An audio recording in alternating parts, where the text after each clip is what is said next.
Ladies and gentlemen, welcome back to the JKWD podcast, where I'm going to try not to hack my way through. As this cold tries to leave my body, I actually lost my voice bowling last night. So hopefully it's back enough for this episode, next episode, because let's be honest, we're going to record those on the same day. Kelvin, how you doing? You know, that just sounded like so much work, Mr. Shear. It's like breathing is a chore. I'm fine. It's upstate New York. Today is a rainy, foggy day. Don't have to shovel rain or fog. Don't have to shovel rain or fog. I'm not sure what the actual temperature is, but it feels like it could be close to maybe ice. And so let's just hope the earth has enough warmth in it not to do that right now until sometime tonight when I'm sleeping or at least off the streets. Ice is pretty dangerous stuff. I hate it. It was we had some fog not too long ago, but to the crux of the question, I'm doing fine. Thank you very much. Great. Having a great day. And thank you very much for keeping that cold in Georgia. Yeah. That's what friends are for. Right. Don't come see me, I'm sick. But you know what does get me through some of these is pouring a little bone broth in my cup. Get out. Seriously, that works for you, huh? It does. You know, they call chicken soup the Jewish penicillin, and some of that is because of all the good stuff that seeps out. If you're making chicken soup the right way, what you do is you throw in the whole chicken in a pot and letting it boil for a few hours before you do anything else to it. When you say the whole chicken, yeah.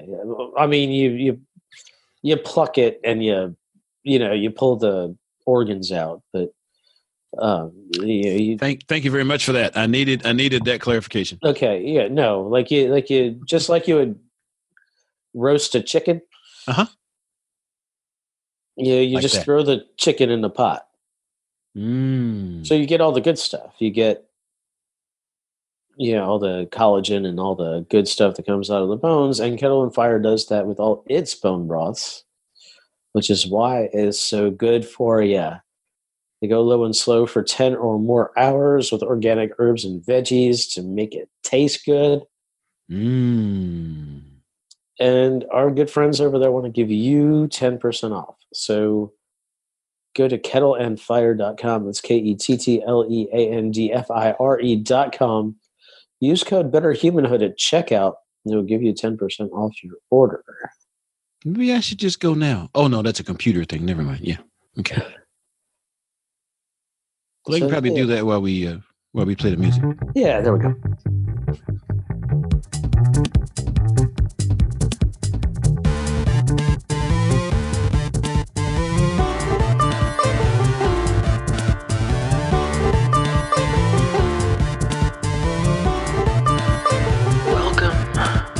Josh and Kelvin World Domination Podcast, where we talk about better humanhood and teach you how to dominate your world.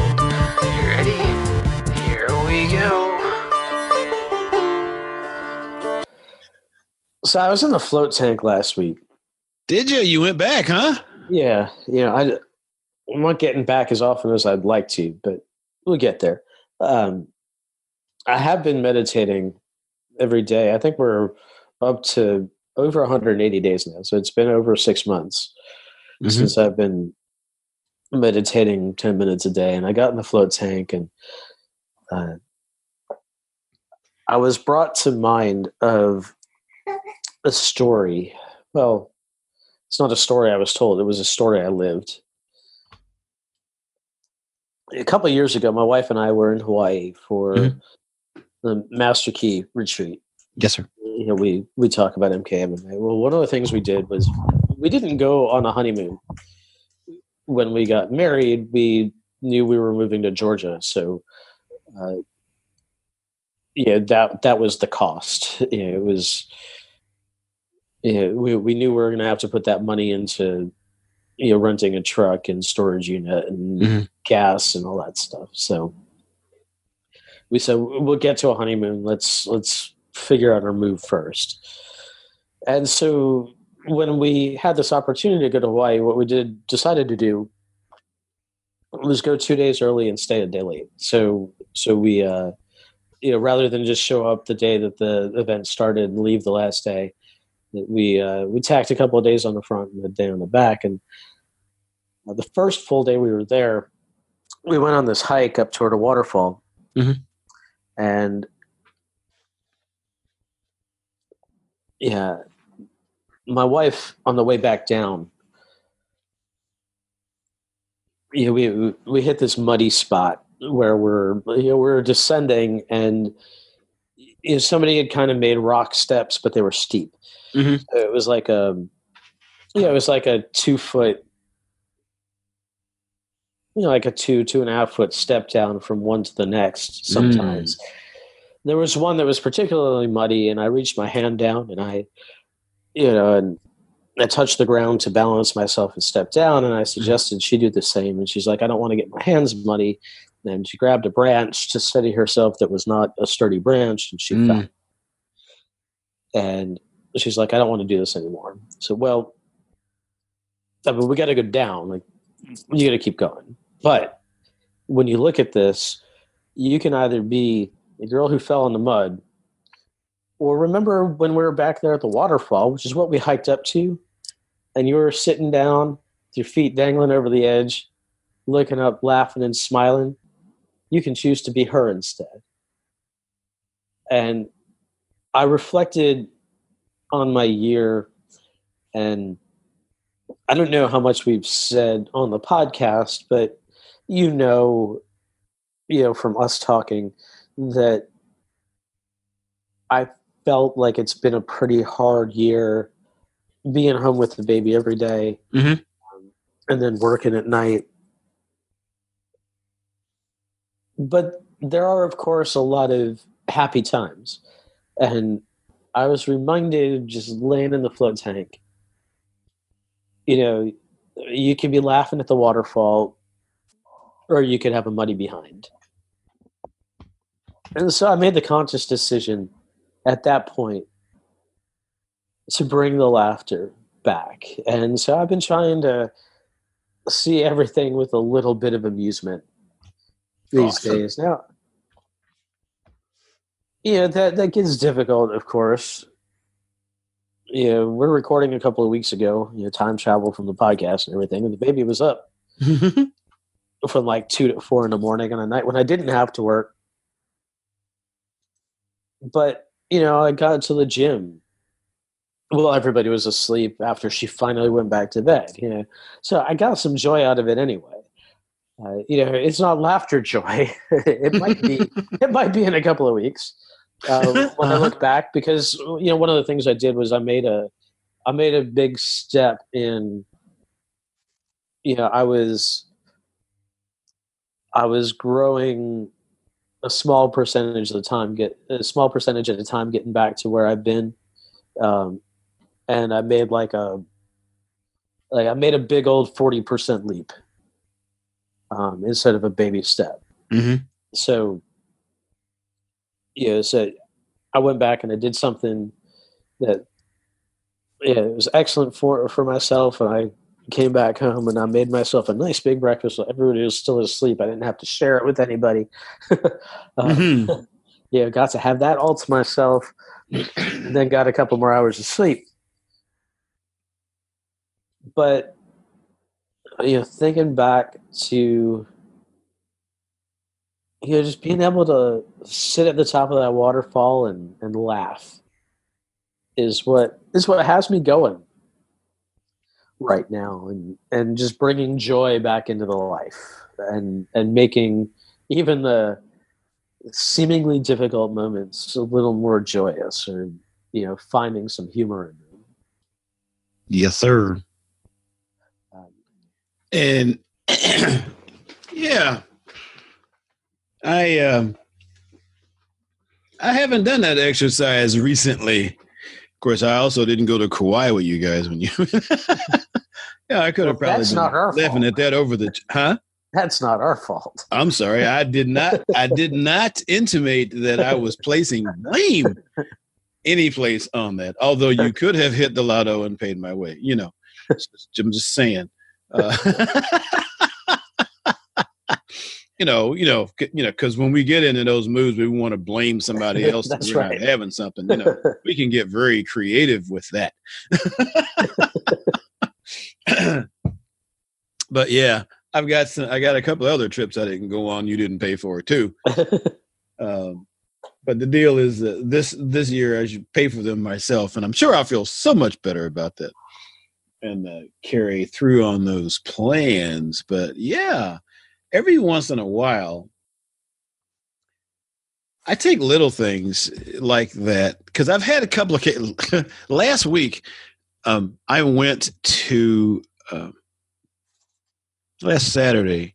A friend of mine's moving, and they had some furniture they wanted to get rid of, and a couple of things I wanted, like they had a file cabinet I wanted, and they had something else I thought I wanted until it and the truck I was using did not see eye to eye or bed to bed or anything like that.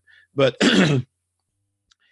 I forgot that because I'd only been to her place like once, I think. And I forgot what the layout was, right?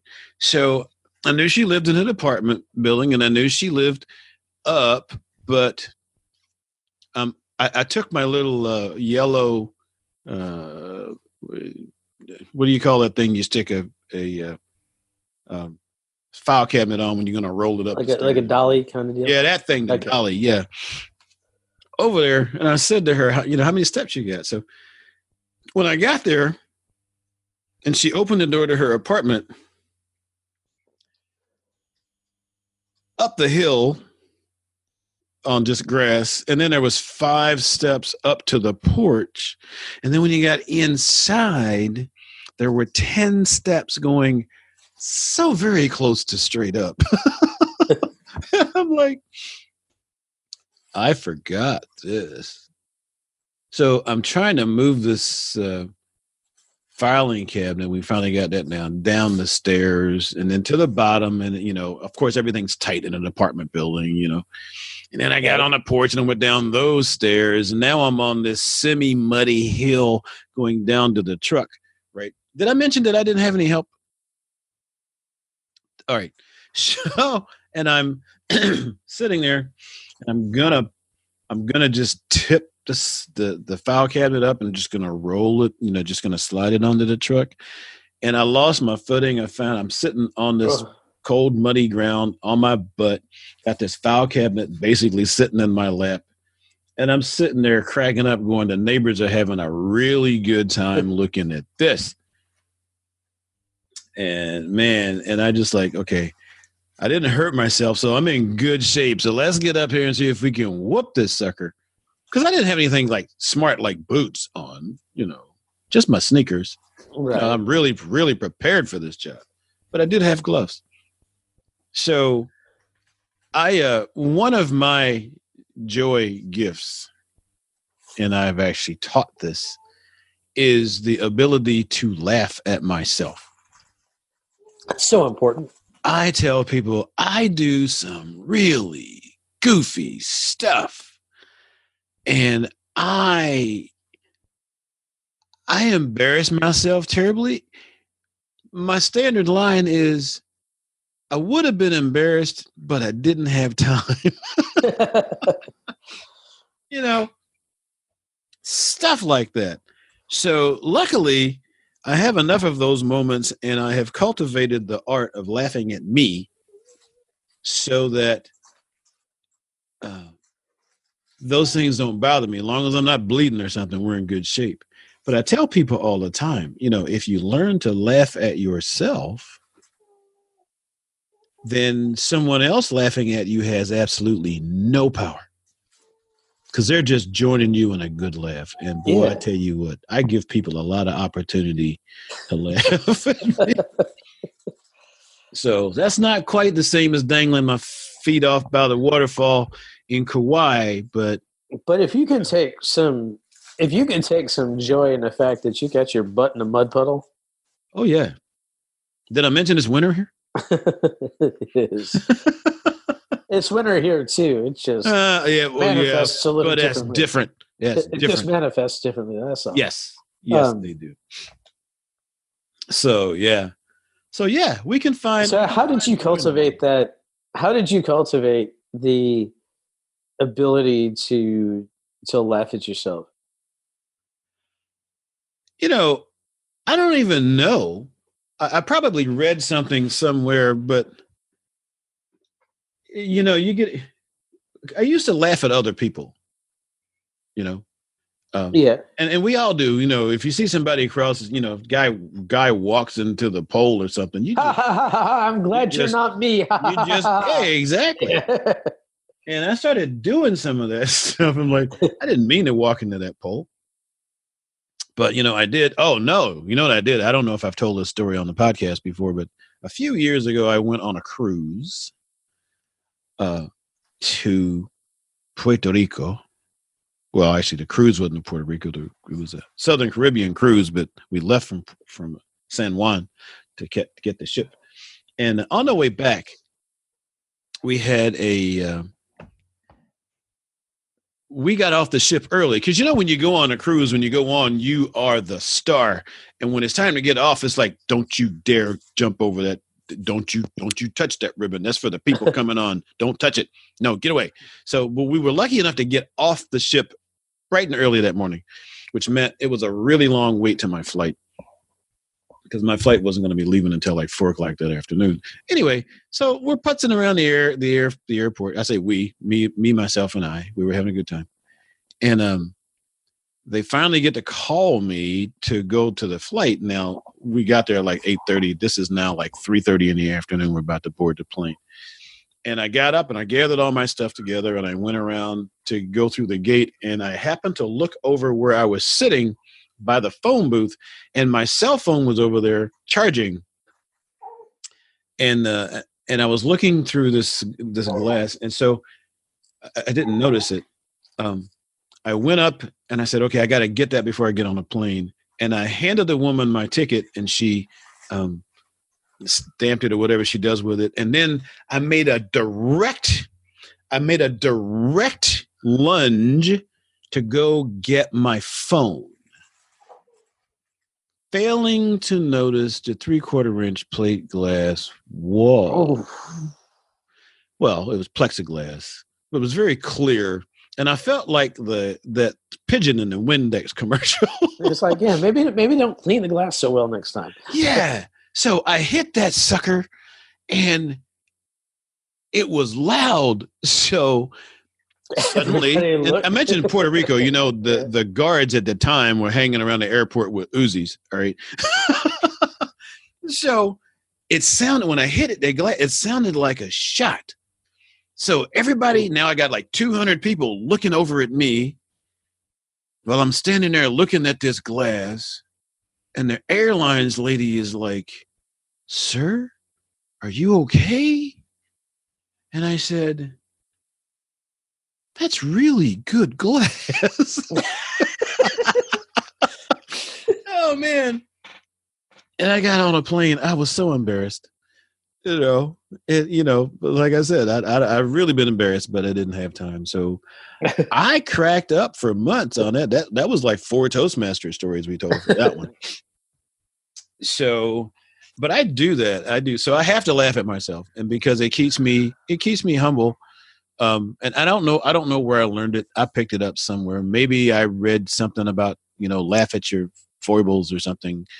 But I've adopted that one to the point where I actually teach it now, because once you're laughing at yourself, you don't have to worry about anybody else laughing at you. That you have controlled the situation. They cannot hurt you anymore because you're laughing at yourself, and they're just joining the party. So, and I'm sure 40 days out, I'll do something else dumb. It's just the way it goes, So, yeah. So that was mine, but still, I might have to work on getting over to Kauai to hang my feet off by the waterfall. So I want to tell you about a guy that I read about when I was doing some research on happiness. Mm-hmm. His name is Chade-Meng Tan, who's, I'm sure that I'm butchering the pronunciation on that. Mm-hmm. He used to work at Google, and his At who? at Google. Okay. That big search company. I know. I've heard of them. Yeah, his job title was Jolly Good Fellow, which nobody can deny. Oh, really? His job description was to enlighten minds, open hearts, and create world peace. Wow. Yeah. So when he was there, he created a course called Search Inside Yourself, and he wrote a book with that name, but then his second book was called Joy on Demand. Mm-hmm. And he writes about meditation as a way to bring about happiness. Cool.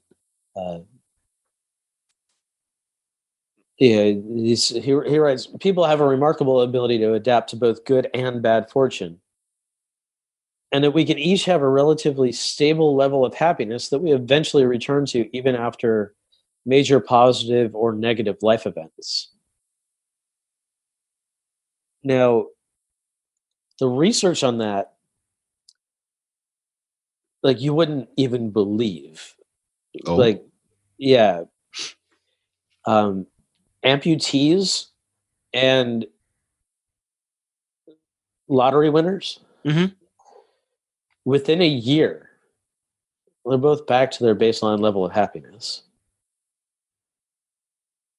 So, like, we have a baseline level of happiness, right? Mm-hmm. Just that.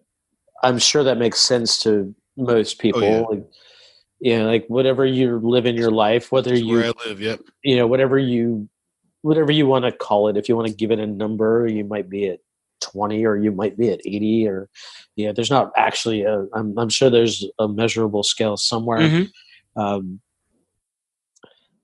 But if you win the lottery, yay, right? Like, Mm-hmm. you're gonna get super happy. And if you lose a limb, Mm-hmm. you're probably gonna get upset. But within a year, you're back to your 20 or 80 or wherever you were Really? a year ago, because you've just taken this new thing and it's become part of your life. Mm-hmm. So wherever you're at today, if you want more of it, you can just go get more happiness or joy or whatever you want more of. Go claim it, make it yours, and like just incorporate it into your everyday life. And if you declare that you want things to be more joyous, just make them more joyous. Just laugh more because you can. Look, I know that if I walk down the street and just start laughing, people are going to think I'm nuts. But you know what? But you are. Maybe. But I'm happy. Yeah. Most people who are laughing, not sad people.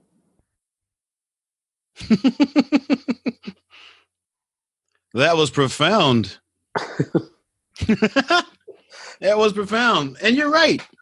And there was a time, I will tell you, because, there was a time, I started my intensely positive stuff. There was a time that I was the happiest guy I know all the time, right? And somewhere along the line, I let something get in the way. I don't know what happened, but I'm just now getting back to that guy where nothing bothers me. I'm pursuing the stuff I want to do.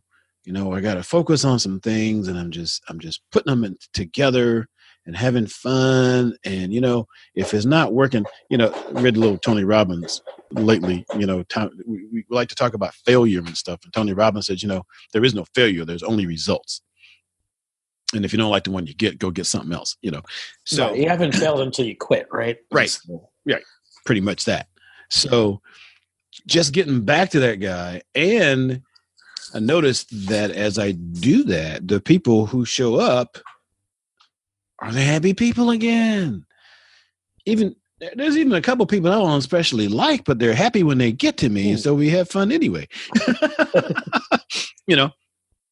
So that's freaking awesome. So we're getting back to that, and I'm glad you relayed that story with you. Yeah, it's if you show up happy, the people who want to be miserable they'll leave you the heck alone.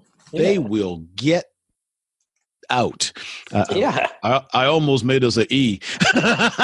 Ooh, you'd have liked that, wouldn't you? Like, hey, that one was you. They will go away. Yeah, they will. Because misery loves company, but it doesn't love happy company. No, it doesn't. It wants more misery. That's it. So it's like fun. So that was So if you want to get rid of somebody who's miserable, just start smiling. They won't know what to do. They'll leave. It's funny to watch too. They'll just like throw their hands up in the air.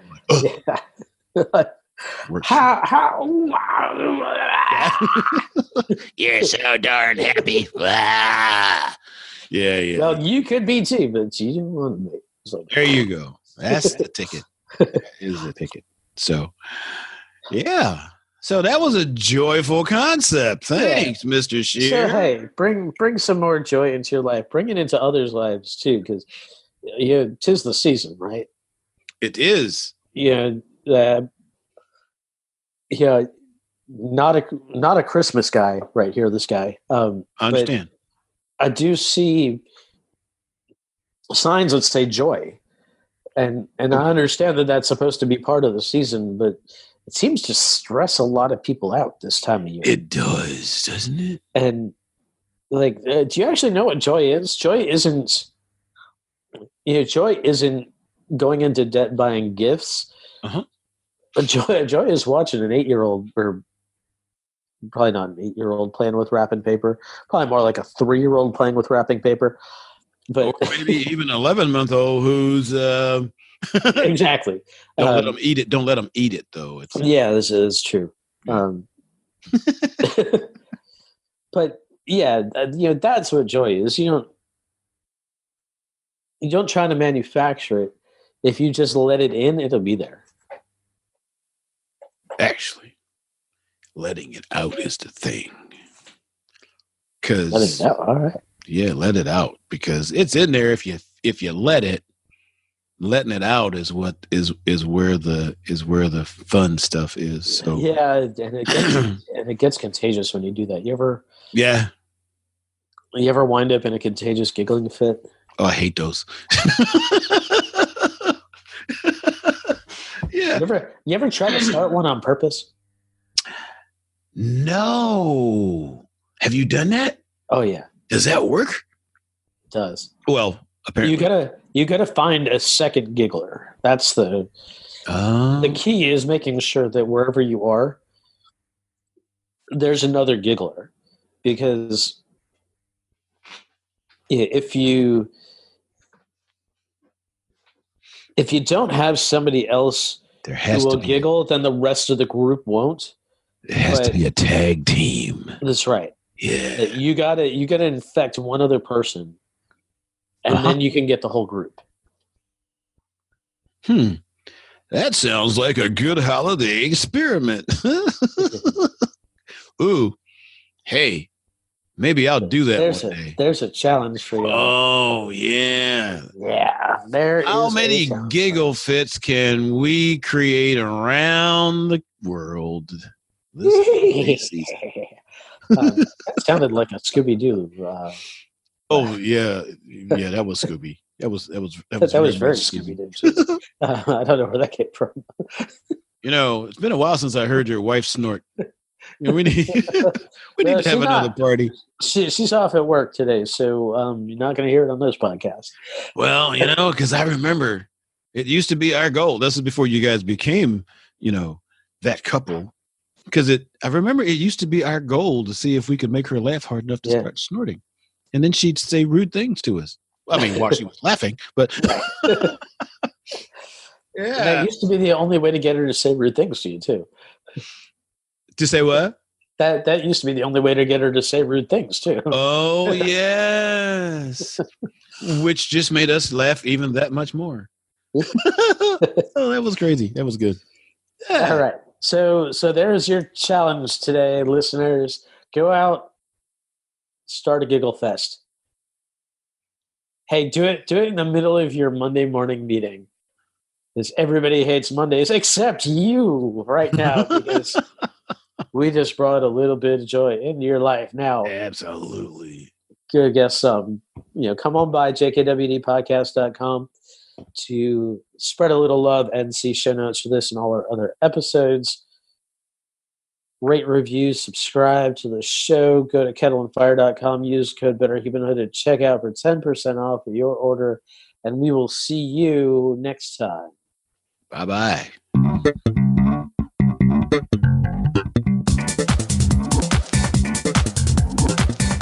Hey, thanks for listening. Show notes and more at jkwdpodcast.com.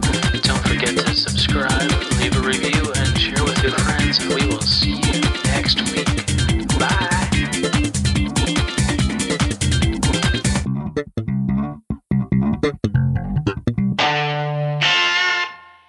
A Better Humanhood production.